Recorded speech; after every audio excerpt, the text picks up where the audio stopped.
Keeping an eye on some cards here and discussing why you also want to be seeing what's going on with these things. Make sure you guys smash the living crap out of that subscribe button so you guys don't miss out on more awesome content. So we're going to start off over here with Tier Elements. Tier has been projected to kind of be back from the dead. What was it? We have YCS Indy coming out of this weekend. The last YCS we saw, Tier was the highest represented deck in the, well, near the highest represented deck in the top cut. And then, you know, that obviously kind of faded out. But the deck's RNG factor is one of the reasons why people look at the deck. And it also has an insane ceiling for a lot of the engagement and plays that you can do. And you'd be surprised. People look at Modern Lightsworn right now, and they go, hey, you know, I want to play this. And it's perfectly understandable. Honestly, a lot of the ways that you can build the deck are actually kind of intriguing. Actually, I think that's another reason that brings people back to Tier Elements a lot is in the current state, you have a lot of freedom with a lot of the tech slots that you can do. I mean, we've seen Shayama see in play. You've got a high danger package seeing a lot of play in the decks. You have a lot of room for innovation. Now, that innovation needs to help out with the generalized purpose of the deck, which is got to go faster, faster, mill that deck, you know, and honestly, the deck mills itself better than past Lightsworn. So, you know, and also, once again, back to the Lightsworn discussion, you got people out here that are playing really awful builds that are attempting to play the Lightsworn package, which is fine and dandy. You can do that.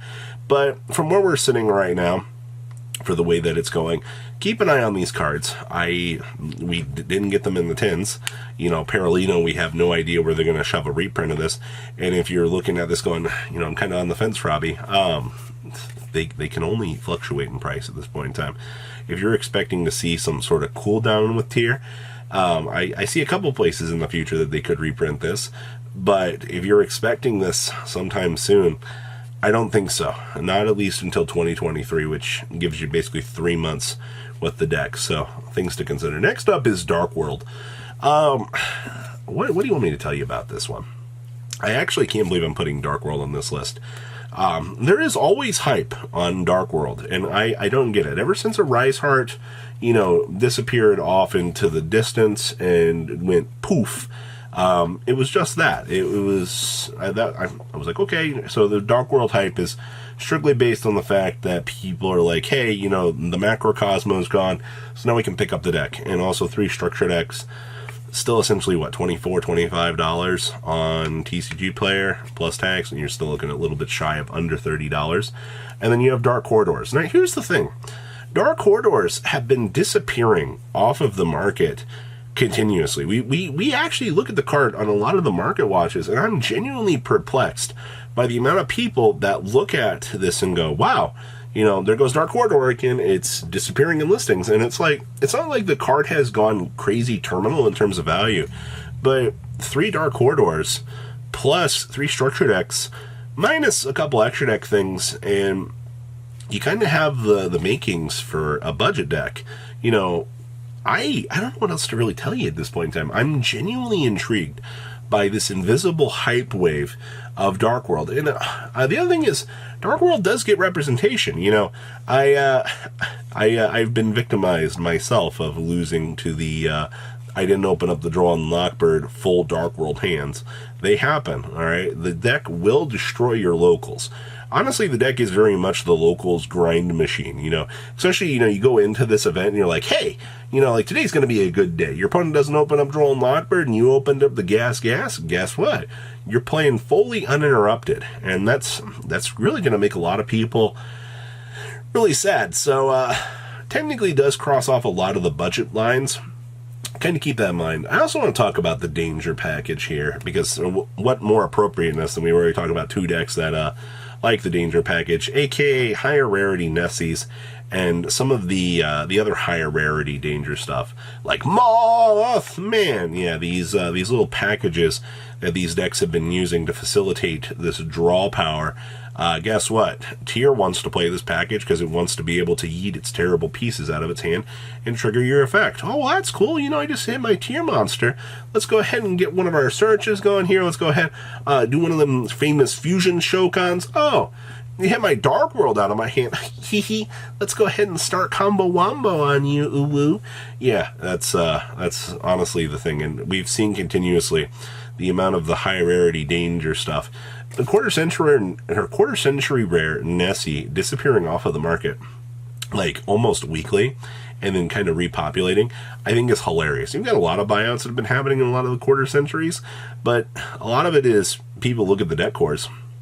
And I hate to tell you this, but people do want max rarity tier elements too. I mean, that's why you've seen Rukalos shoot back up in price. But that's just that. People do want their bling.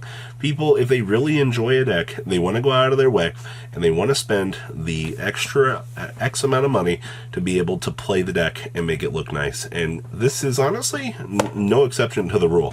Especially for the ballers out here in the tier elements department.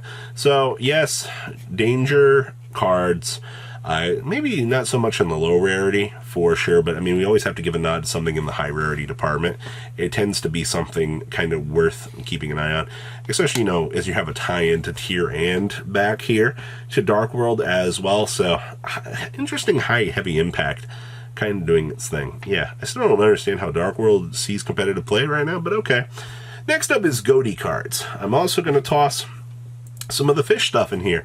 Now, before somebody's like the comment section yesterday, somebody's like, you don't play Abyss Shark in Goatee. You're playing some garbage. And I was like, no, actually, I actually saw a couple combo variants that I actually played against on Pro people testing that like played the Abyss Shark and did like, Abyss Shark's a level 5 guy. They did like combo lines with it, and then like they did some of the milling of some of the other cards. And they did like a full Goatee little extension. They ended on like a pretty cool end board, and they were like using Goatee cards. Basically, it was a fish toolbox / water deck that you're mixing all of these different pieces together. Now, like most TCG exclusives, I mean, Goatee did get its new wave of support, and we're already seeing these cards kind of tend to head up in price. You know, looking at $1, $2 increases might not seem like a lot, but that's $1 or $2 that you're not getting the chance to really save out here. So keep an eye on the Goatee stuff. I think that once we kind of head on into Phantom Nightmare here in the near future, more people are going to want to explore more of the water deck. Water has been fairly budget for a very long time. It's just water doesn't tend to check a lot of the marks for things that people want to play. But now, if I can play sharks with the white moray or the white cards that let you play White Mirror and things like that, the millers, and then I can toss Goatee cards in here. I can bring all of these different packages together. We can kind of create this really cool hodgepodge deck that kind of makes people go, oh, hey, you know, like this is actually pretty good. So yeah, keep an eye on Goatee stuff. I don't want to hear anybody going, wow, I can't believe, you know, Iron Pianus or whatever it is shot up in price overnight. I'll be like, well, you know, they were $2 and you had your chance to get them. Yay, Quelcanths too. And then last thing I want to mention here is the branded Chimera deck. Right now, heading on into Indie, branded Chimera has been an interesting discussion point by a few people. And basically it's, you can play the Runic build, where you can generate disadvantage and kind of do the random RNG, ping the card out of the opponent's hand, and kind of set up the control aspect and attempt to play the game through RNG control. Which, I'll be honest with you, the deck is pretty good at that. Also, you know, getting access to the Branded Fusion combo line kind of has been putting things a little bit more into perspective in terms of craziness. Also, the deck's been going down in price. That's one of the biggest things I wanted to mention here is, you know, with all of this hype and everything kind of heading on into, you know, all the fresh new cards, we have something back here that does get one new support card, Berfelmet, and you have to kind of ask yourself, hey, you know, is there something to this? You know, is the Branded Chimera deck something kind of worth picking up? And honestly, at this point in time with how things are going, a lot of the common and super rare pieces have been budging up to about $1 or so. And once again, I mean, that's not a crazy amount, but when you're seeing these cards that were formerly 30, 40 cents that are suddenly now $1, it's doing its thing. So I have high expectations for Branded Chimera for how much people are talking about the deck, just in terms of what people want to see. All right, which means, is this all hype, or is there actually something to this? We'll have to wait and see. I am kind of curious myself. We saw the Protector Sanctuary Disturbance strategy build, which was actually hilarious. What do you guys think? Please, comment down below. Tell me what you guys think. I'll see your beautiful faces back here later in the day, guys. Peace out. Patrons, thank you.